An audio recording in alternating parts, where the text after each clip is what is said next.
Hello there and welcome once again. This is Malik and welcome to Politico. In this edition, I have one person whose name may create some awe and of course surprise that I have him on this platform. Sarr. Samsudeen Sarr. Thank you. Welcome to Politico. Thank you.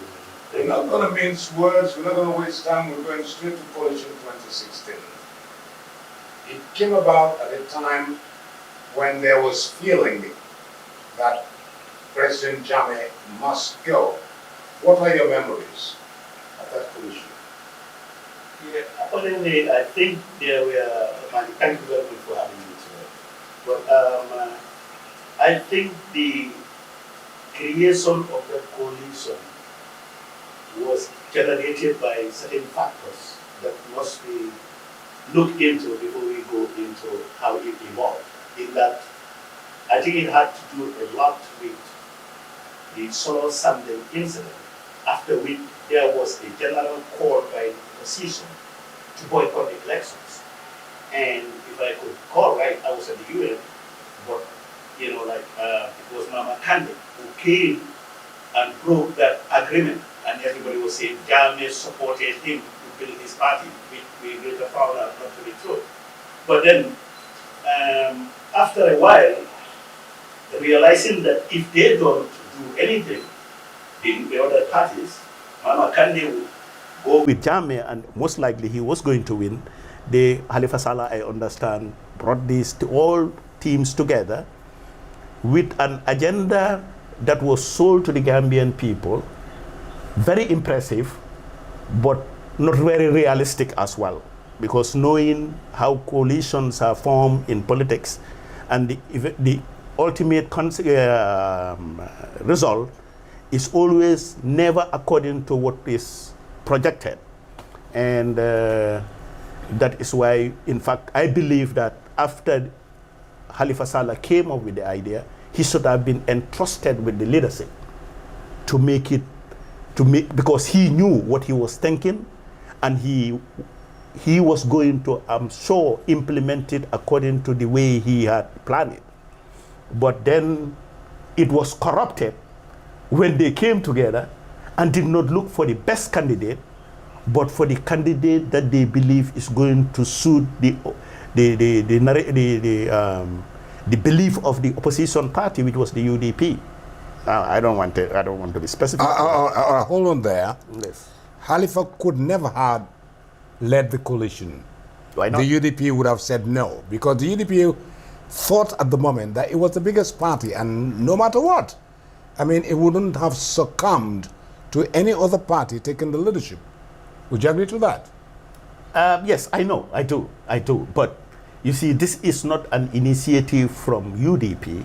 That is why I believe the person he came up with the blueprint should have been allowed to execute his program and do it better than just looking for majority. Of course, we all want democracy. We all want to say majority carries the vote. But majority is not always right, Malik. And I believe that. And if they had trusted Halifa and galvanized all forces and give Halifa the chance in the way they did for Adama Barrow, I believe he could have won and would have respected the agreement, the MOU, its implementation to the letter, and the 3 years agreement even.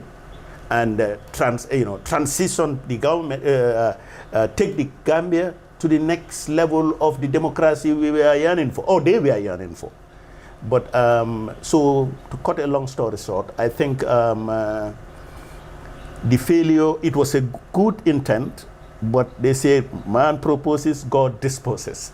At the end of it more or less benefited the United Democratic Party. The only thing is that they miscalculated and misjudged now President Adama Barrow. But like I want to say, it benefited more, and by virtue of them wanting to have the upper hand in government, when we went to the National Assembly elections, they decided to go solo in the National Assembly elections when it could have been like still a coalition.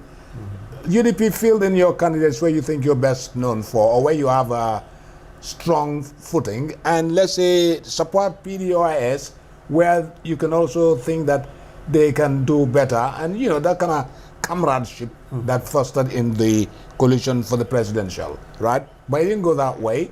UDP separated and ran into the National Assembly elections solo, thereby taking a majority in the National Assembly. But if I'm not mistaken, I think places like Serekunda and where I believe Doi and other parties express their interests, I understand they never contested those places. But the UDP wouldn't have won. Even if they wanted to, they wouldn't have won. Okay. I mean, Serekunda is naturally a Halifa Saleh bastion, or call it fortress, or whatever you want to call it, stockade, or whatever. The adjective may sum up the whole issue. But then, UDP started to have problems with Adama Barrow, and this reached its climax with the Yakumba Jaite problem when President Barrow decided to relieve her of her a membership of the National Assembly. Did you follow the narratives then? Yeah, but I think it started well before that. It did, of course, but the climax was when... Yes, the climax, you were right. But you see, like, when Adama Barrow, in the beginning, if you look at Adama Barrow's attitude, you realize that he had surrendered everything about running the government to Ousainou Darboe. Most of the ambassadors were appointed by Ousainou Darboe, and they still, most of them are still Ousainou Darboe's appointees. And not only that, Ousainou Darboe controlled the narrative and even undermined the spirit of the coalition by stating from at the beginning that no person should challenge the 5-year mandate of the Constitution over a gentleman agreement over that 3 years issue. But you could see how he wavered and changed that position when he lost. But from what I understand, I don't know how true it is. It's all being said all over that he in fact was encouraging the 3 years Jotna as soon as he was appointed vice president, with the hope that if it goes through, he will be the person to finish the other 2 years.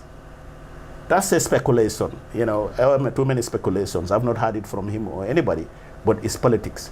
But then, I understand that he was really at some point challenging the authority of Adama Barrow to an extent where it was like 2 presidents running the country. And the way he sounds today, talking about how he has gone around to harness a lot of money, for the OIC, building the bridges. It was his job as foreign minister who went out there as if he was not appointed to do that kind of job. Tells the kind of mindset he had when he was there as vice president. So, like I was talking about something and I missed my thinking, and that is coalitions are like group of soldiers coming together to organize a coup d'etat. It doesn't last. Because at some point, everybody who takes part in the coup d'etat or even in the planning believes he has equal stake as in the process. As every other person, including the leader. And if the leader doesn't stand firm, in most scenarios, he is taken out, or he is neutralized, or even assassinated. So that is why you could see, even in 1994, when Jammeh realized that he couldn't work with Sana Sabali, he had to come up with, he was planning a coup which was not a coup, to get rid of him, and eventually 2 were gone, and later Edward. So when this coalition, I was expecting this to rupture, in fact, sooner than it had taken. But then, something that should have gone for 5 years, rupturing in 2 years, is still within the bracket of what I was speculating.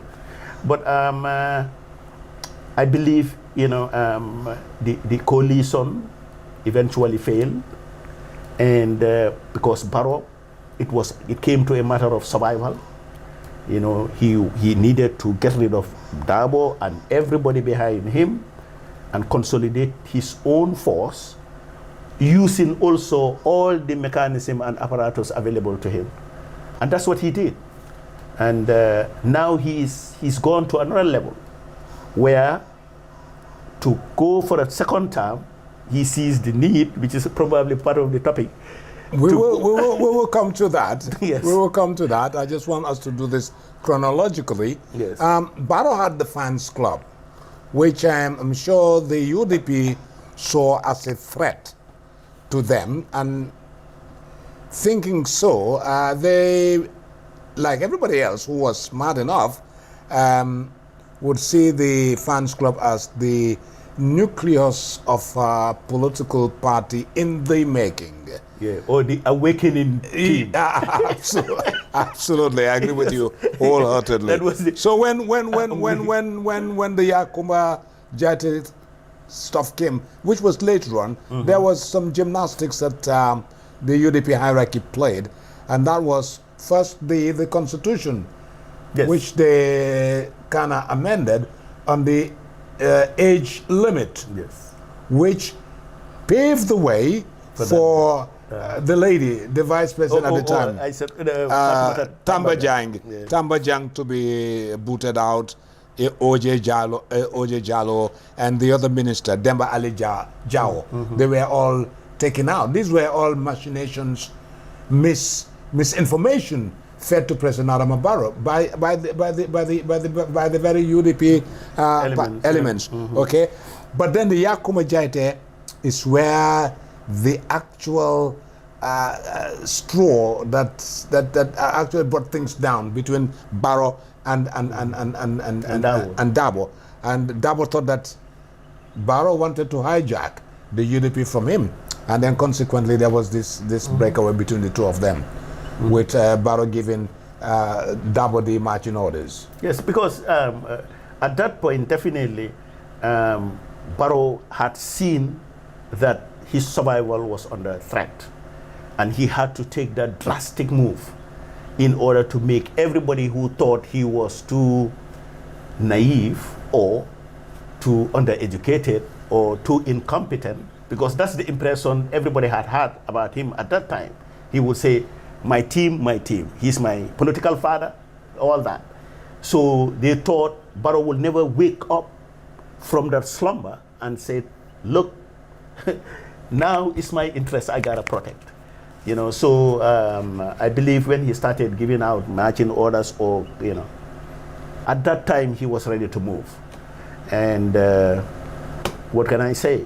He is human, you know, and these jobs, Malik, I believe the only person who knows how to become a president is the president. It's not, there is no book where you learn how to become a president.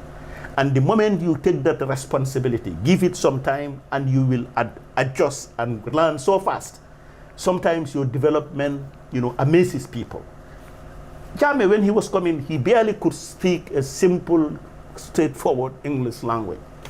But then he developed himself so rapidly. In the end, PhD holders would come and he would be telling them what to do, and without any question.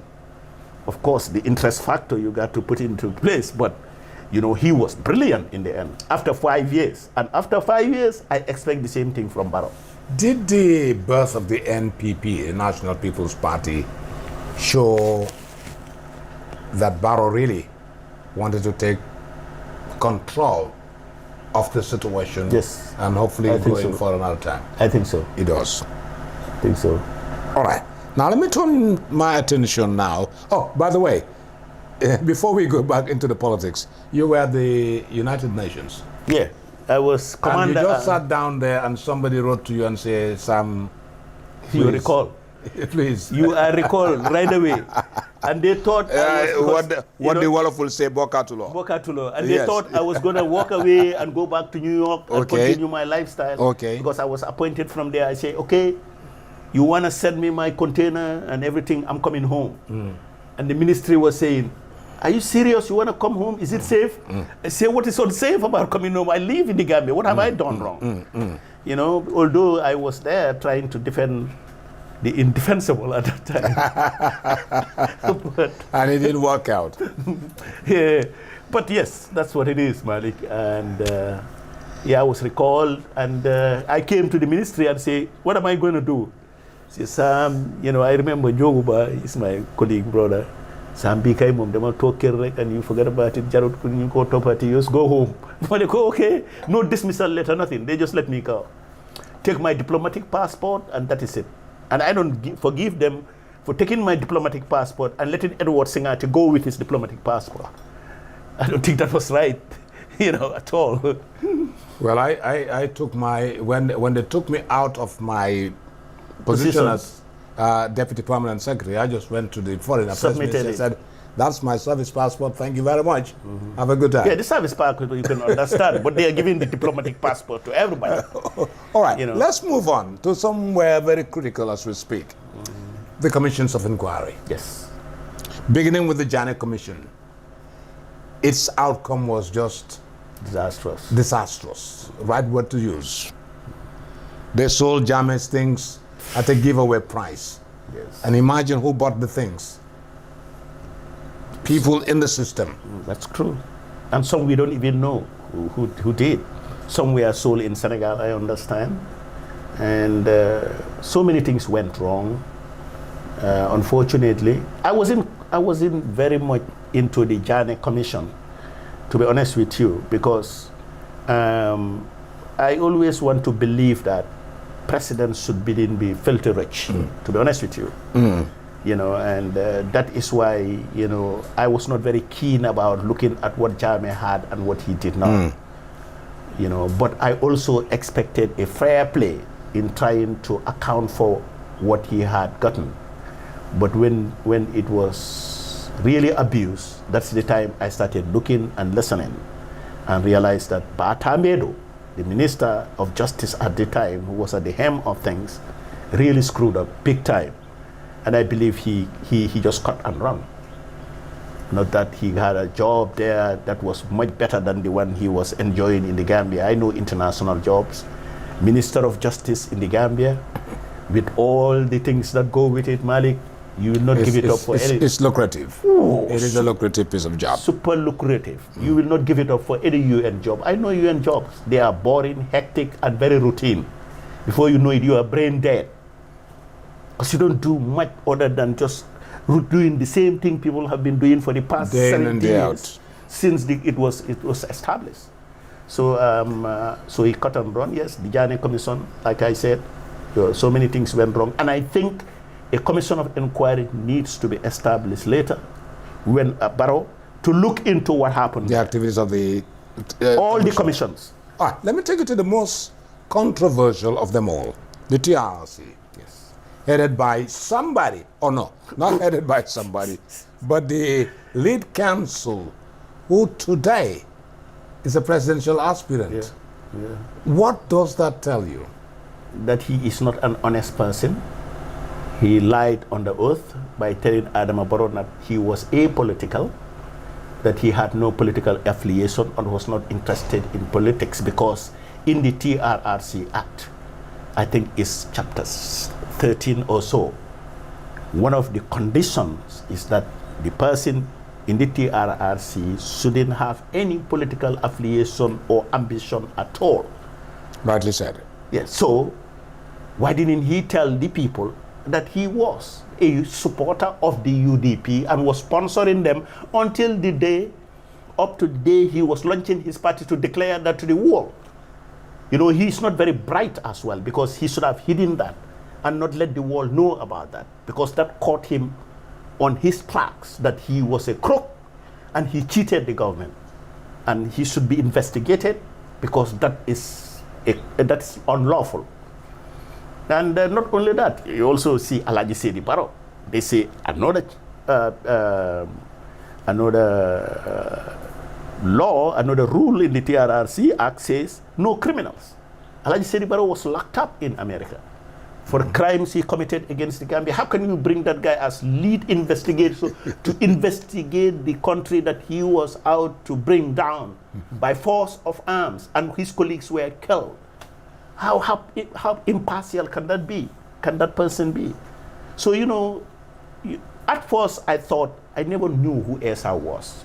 The first time I heard about Esa was when we were in jail, and we were told that Esa was going to prosecute us as security detainees. That's why, Sarr Fall is going to... That was between 94 and 96. 94. Yeah.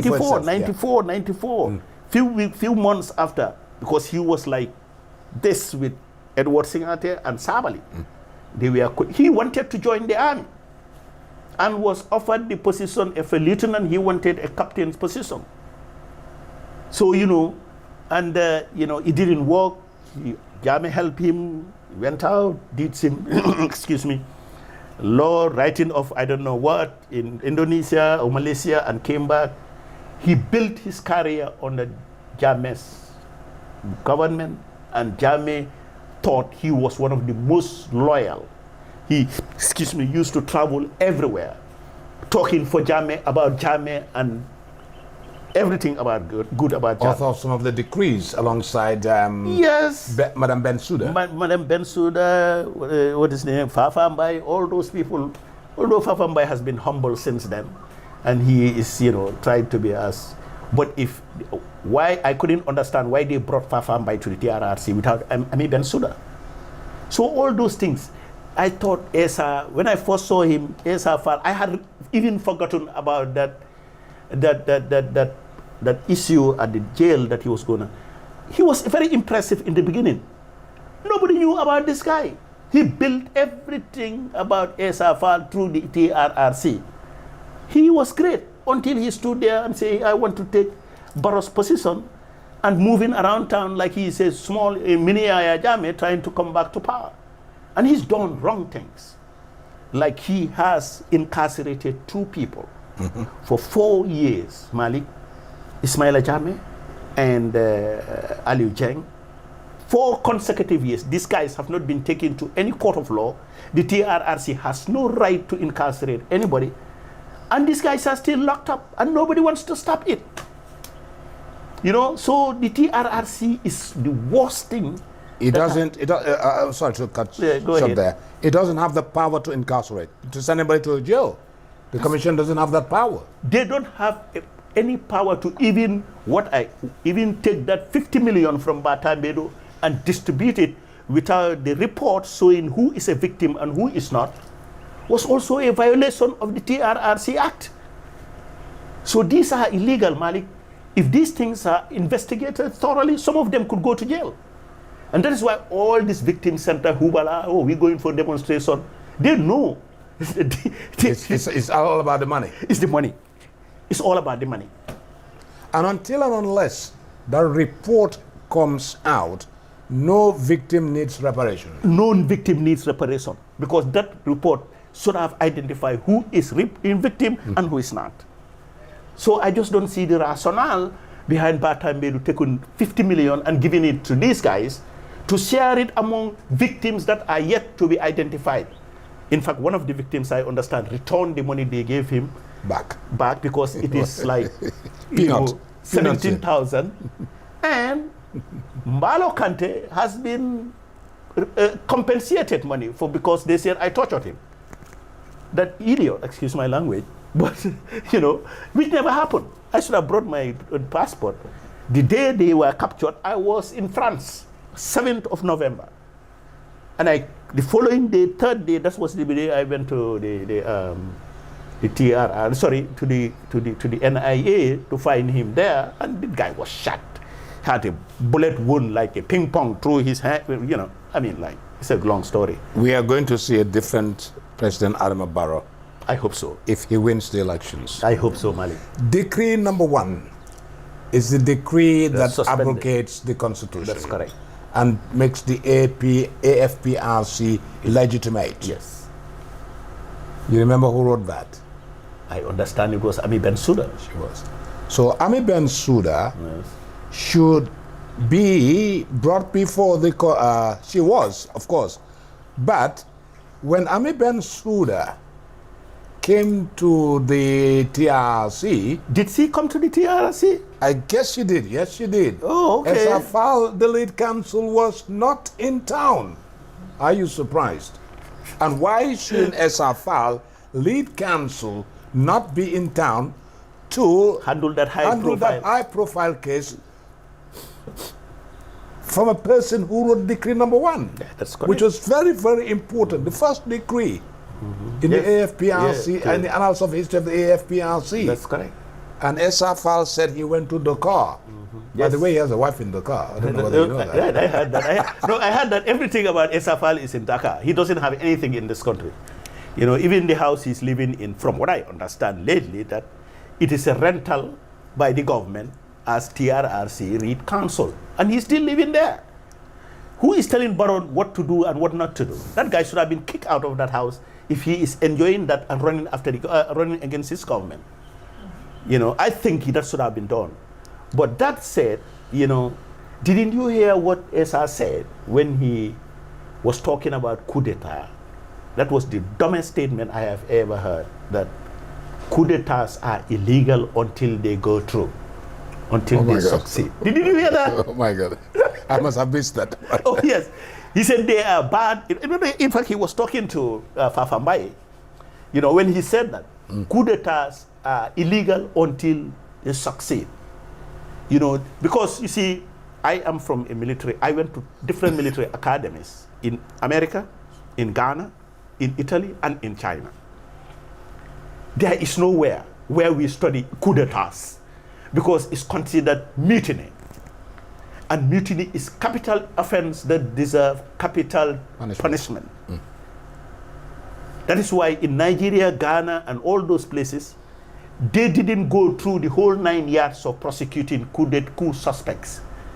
They rush them into court-martial and execute them. That's what they do.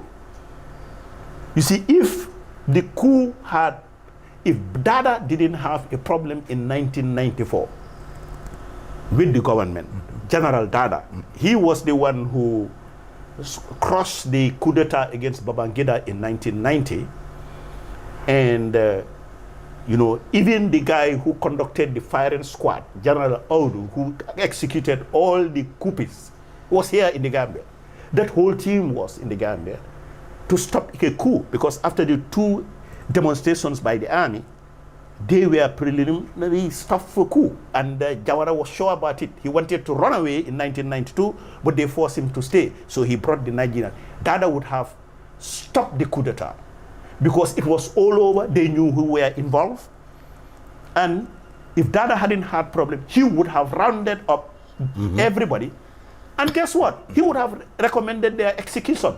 But can you imagine what would have happened in the Gambia if they had rounded up Sana Sabali, Sadibou Haidara, Edward Singate, Barrow, and others, and took them to the range and shot them? What will be the reaction of Gambia? That day, everybody will say, let the Nigerians go. So that's also where God, the Almighty, has helped us, you know, transition through a very, very delicate period. But, you know, coup d'etats, to cut a long story short, Malik, they are unjustifiable. They are fleet situations. Anything can happen. And above all, they are deadly. You know, that is why in 1994, I was like crazy that day. But, you know, Asa is too dumb to say that coup d'etats are illegal until they go through.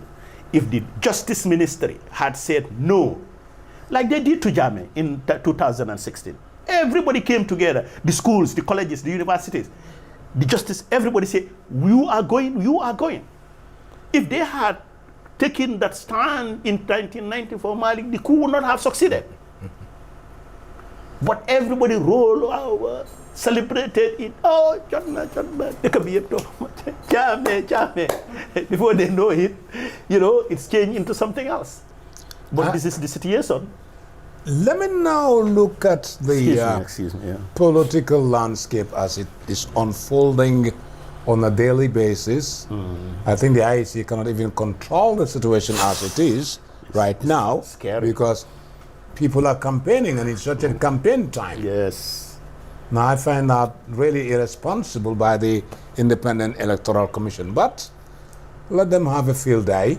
Are you surprised that we have 18 political parties out there?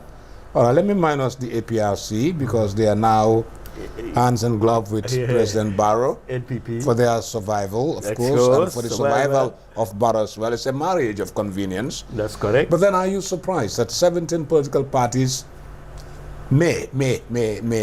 I do not see them.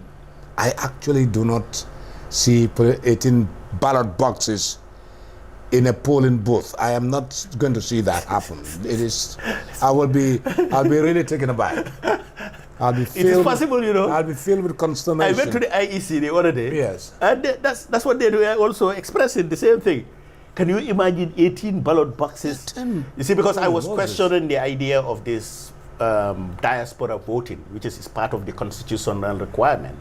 The diasporans, you know, are mandated, you know, it's obligatory for diasporans to vote. But the conditions to make them vote cannot be done with the using the ballot box method, because you can't carry them all over the wall, blah, blah, blah, blah. But then they brought up this thing of about 18 ballot boxes. How could you take them to all countries? 18, you know, and, but yes, this is Gambian politics, you know, and... Immature politics. Well, Immature you politics. said it. Immature politics. I mean, said it. look at the United States. Yeah, but then who The restrict them? Democrats and the liberals, and we, from time to time, we have one or two independents, okay? Yes. The same thing applies to the United Kingdom. I mean, a country of less than less than 1 million voters, 961,000 plus a couple of hundred voters, 18 political parties. What's wrong with this country? It's the constitution that allows it. Maybe these Freedom are the of things. association. These are the things. Freedom to form a political party. Yeah, these are the things that we should have really looked into about the constitution, amend them, limit the you know, everything and whatever. I know you're following.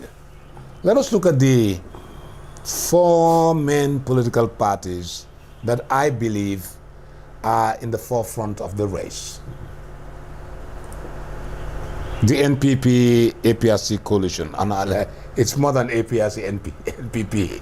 The others are there, those who want to survive, Yes. those who want a job. NCP, PPP, PPP, NRP, yes. GPDP. What is Henry Gomez's? And it's GPDP. It's not even up. A husband and wife votes. I mean, a couple of sisters and cousins will vote for. It's like my party. It's like a portfolio political party. I mean, with due respect, Henry, you're my friend, but that's the way things are.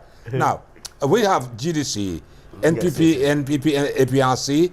We have the United Democratic Party, and of course, who else is there? I think those maybe are the PDOIS. Yes, PDOIS has never done anything more than 7% in the elections. Since they were, since 1987 when they started whatever.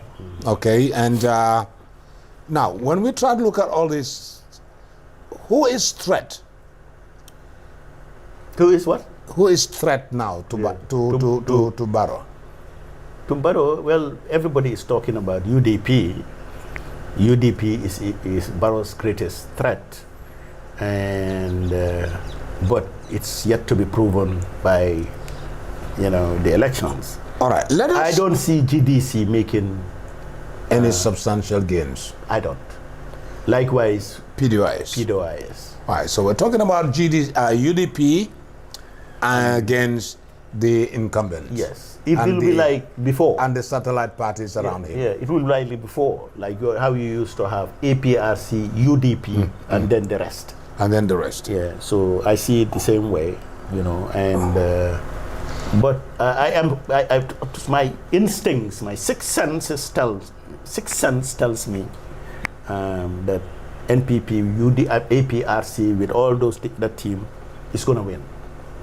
You know, well, I wanted that to be the last question to ask you anyway. But let us look at this marriage of convenience. Why does Barrow need APRC, and why does APRC needs to join forces with Barrow? Yeah, let's but break it down. Mutual interests. Mutual interests. Yeah, what are the interests at stake? Yeah, because you look at Barrow came to a point where he was abandoned by every force, or the major force that was behind his government, which was the UDP. And while he had lost UDP, he was looking for a team or a party that could help him regain that kind of force he had lost from his divorce with the UDP. And well, best girlfriend, prettiest girlfriend in the street is APRC. You know, APRC also at some point was about to be destroyed. In fact, UDP coalition party at some point used to say that they will destroy the APRC and even ban them as a party. I understand it is even part of the TRRC recommendation. And we have seen what they have gone through. And you, of course, you know, people talk about Jammeh, but I think it's about the survival of the party members, the executive. These people are politicians. They have lived all their past 22 years, you know, surviving on politics with their families. And being marginalized and abandoned was killing them slowly. It was no longer about Jammeh, but themselves, survival.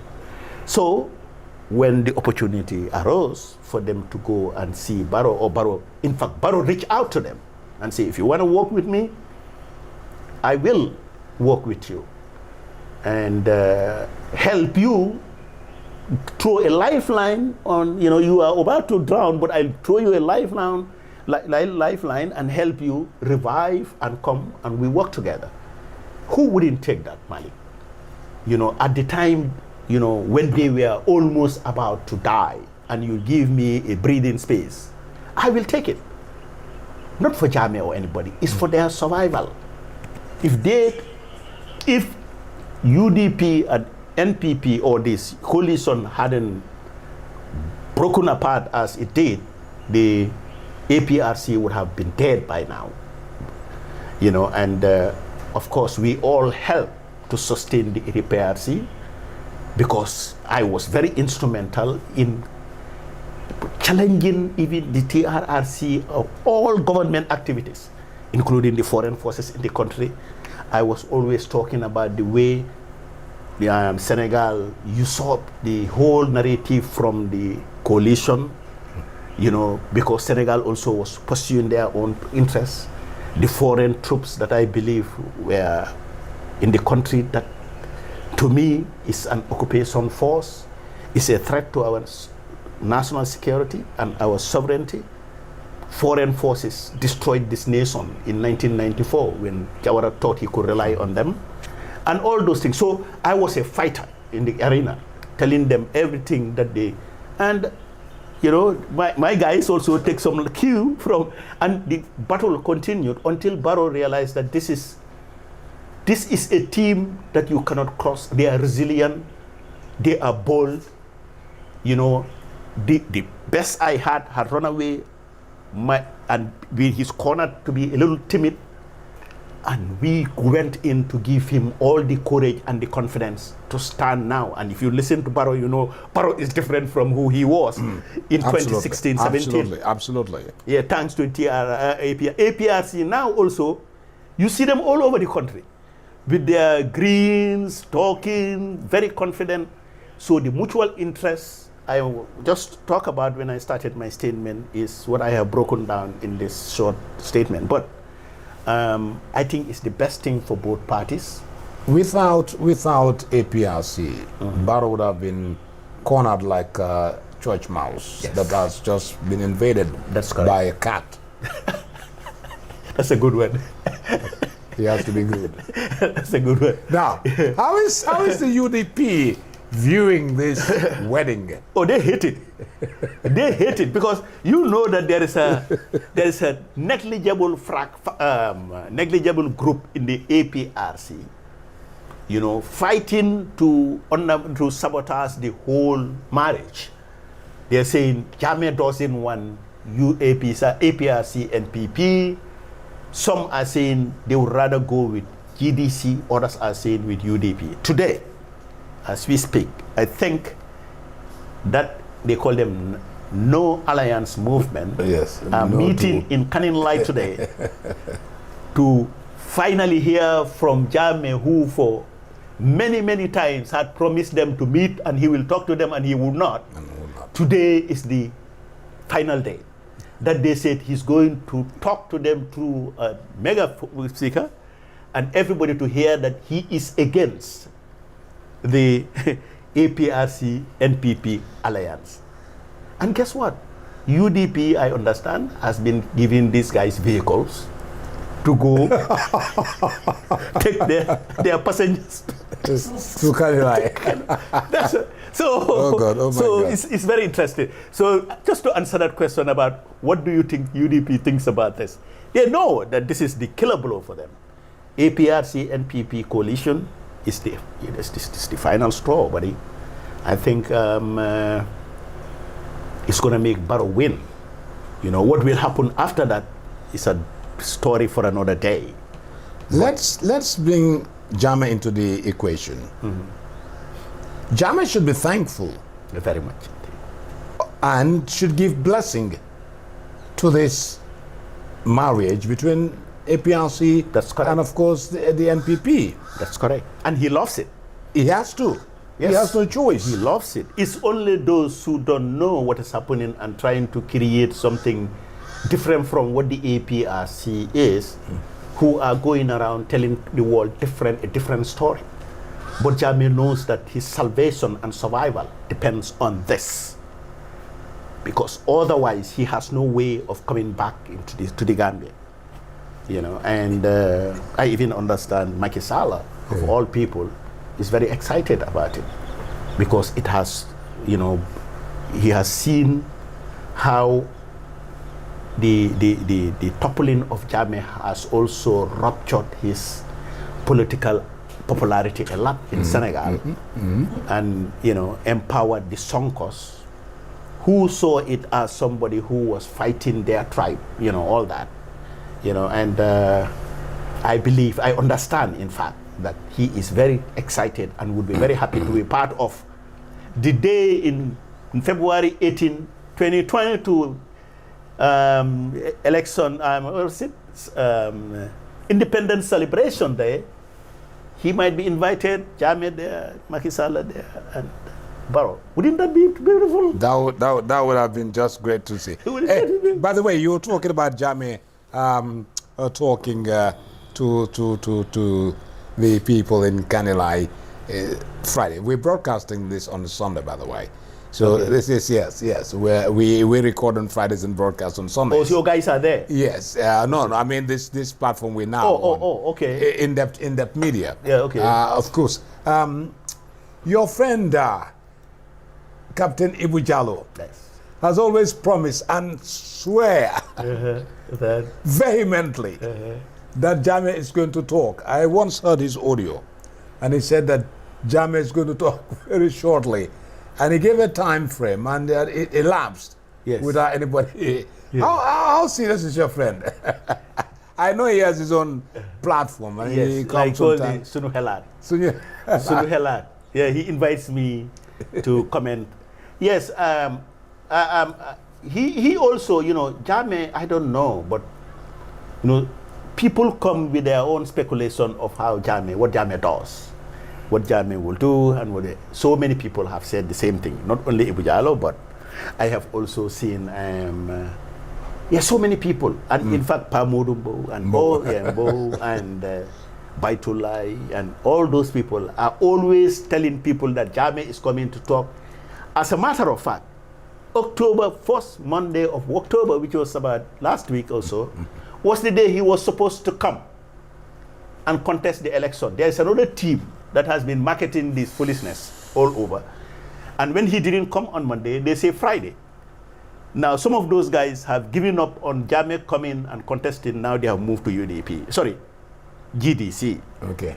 So it is a field day for any speculator to say whatever you think suits your narrative and will sell it, your story. Is someone playing a confusing dance ball, let me say it that way, so that people will dance in a confused state of mind and say, all right, let's say Jammeh is going to talk, and everybody goes, hey, why? Yeah, he's going to talk, and then it doesn't happen. All of a sudden, somebody comes in again and say, yes, we're saying no to Babili Mansa. He's going to address us today, and it doesn't happen. You know, keep us in that state of confusion. Yeah. It's all in the game of politics. Gambian politics. Exactly, Gambian politics for that matter. Now, we have some strange people who serve Jammeh. Who serve that? who served in the Jammeh Oh, yes, era, yes. who are stakeholders in the presidential elections coming up very shortly. The guy from Brufut, Haidara, Shatijan Haidara, he was Minister of Justice. Okay. All right. You have Usman Jammeh, he was Secretary General, Office of the President. You have one Lieutenant Bojang. General Bojang. He was yes, in the diplomatic service. I know him very well. And who else was there? Bakari Bunja Dabo, the guy who's sat in all. What do you make of these guys? It looks a bit funny though.